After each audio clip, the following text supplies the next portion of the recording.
Hey everyone, and welcome to another Explainer. Today, we're taking a sledgehammer to the pervasive myth of stellar chauvinism. For decades, we've basically just assumed that life is a child of the light, that without a sun, a planet is just, well, a silent dead tomb. But today, we're going to flip that entirely and discover why the absolute safest place for life might actually be out in the darkest, coldest voids of space. Okay, let's just dive right into this by challenging our most fundamental assumption about habitability.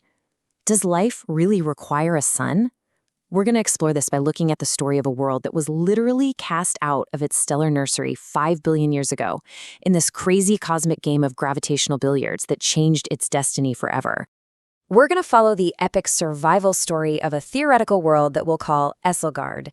It's a rocky protoplanet, roughly 1.2 Earth masses, that was flung out into the pitch-black void at 30 kilometers per second before its parent star even had the chance to ignite. So think about that. No dawn, no noon, no seasons, just the eternal interstellar night. Section 1. Life without a sun. The thermodynamics. Now, to understand a world without stars, we first need to watch its atmosphere just completely collapse as surface temperatures plummet to a desolate 35 Kelvin. At year 0, Aethelgard is ejected into the 2.7 Kelvin interstellar medium. Fast forward 1,000 years, and its oceans freeze into this kilometer-thick skin of ice. By year 5,000, the cold is so deep that the atmosphere itself collapses, and carbon dioxide actually snows down as dry ice. And then, by 10,000 years, nitrogen condenses into glassy, frozen sheets. The planet rapidly turns into this dead, super-reflective billiard ball of nitrogen and methane glaciers. But here's the crazy part. This reveals a completely hidden truth. Because beneath that frozen shroud, there's a massive war between the freezing surface and a super hot radioactive core, creating a sort of thermodynamic truce. So you have a 20-kilometer thick solid cryocrust, but underneath that, there's a highly active core packed with decaying radioactive elements, stuff like uranium and thorium, plus tidal friction from a really large orbiting moon. This immense heat melts the lower layers of the ice, creating an 80-kilometer deep, churning global liquid ocean. Section 2. Warm, dark abyss. Liturgy of the deep. Down in this crushing darkness where magma literally meets pressurized water at 400 degrees Celsius, we find the liturgy of the deep. See, life doesn't actually need light. It needs a thermodynamic gradient. It needs an energy source and a place to dump waste. And here we see chemosynthesis at work. You've got these thick carpets of rock-eating microbes absolutely thriving by consuming dissolved minerals, like hydrogen sulfide, spewing out from the thermal vents. They're the primary producers down there, basically the grass of the deep abyss.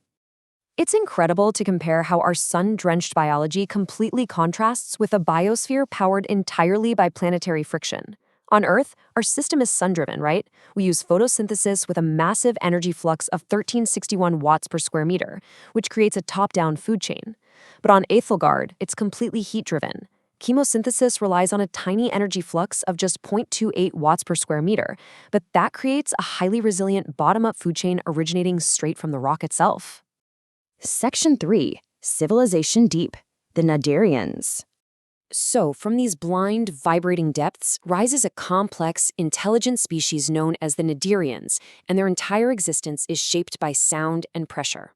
Because they live in a pitch-black pressure cooker, they experience the world entirely through acoustic waves and echoes.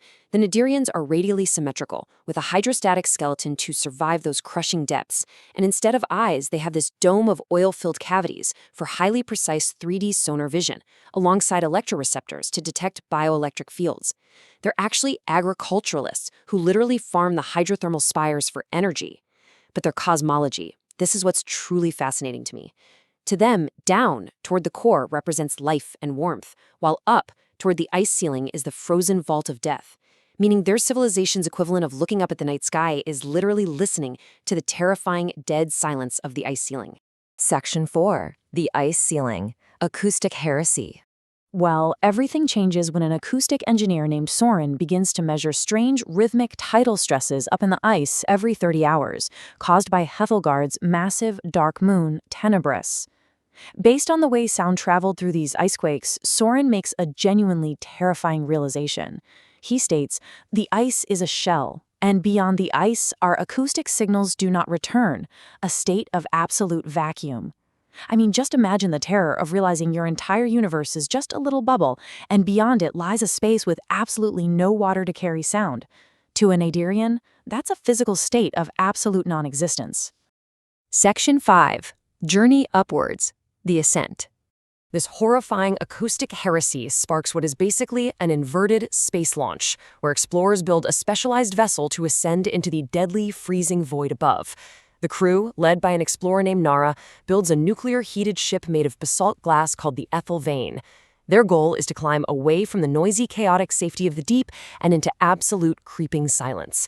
They launch from the 15 degrees Celsius thermal spires using steam jets, ascend super carefully through the quiet, freezing barren zone, and finally make contact with the polished vault to anchor their titanium grips right into the ice ceiling. Now, as they use their thermal lance to drill upwards, the physics of their environment shift into an absolute engineering nightmare. From 0 to 5 kilometers, it's just pure compressed water ice.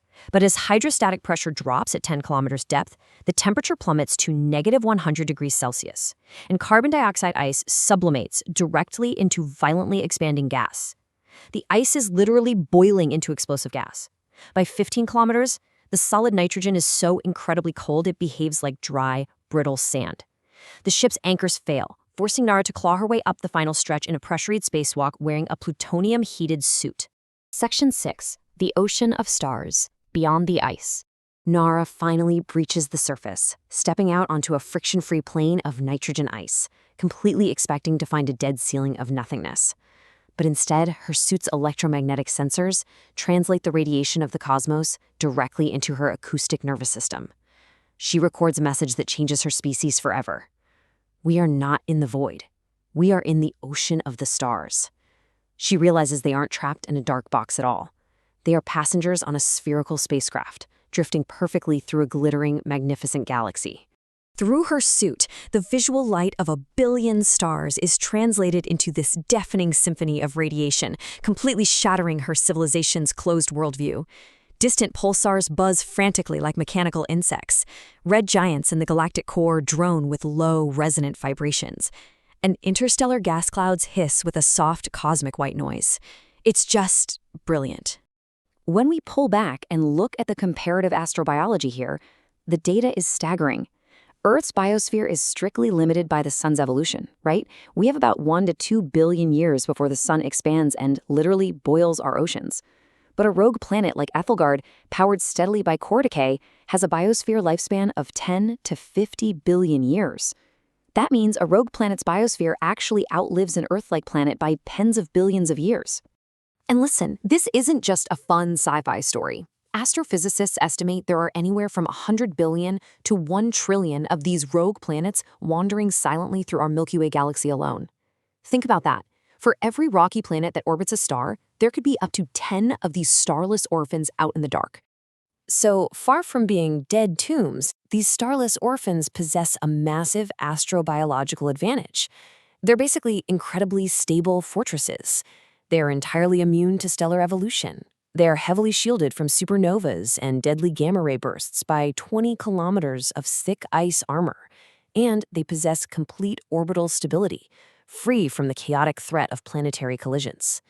They truly represent the safest real estate in the universe. It completely flips our perspective on existence, doesn't it?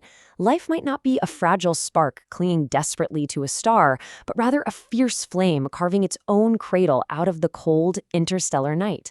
So next time you look up at the night sky, will you wonder about the invisible life drifting safely between the stars?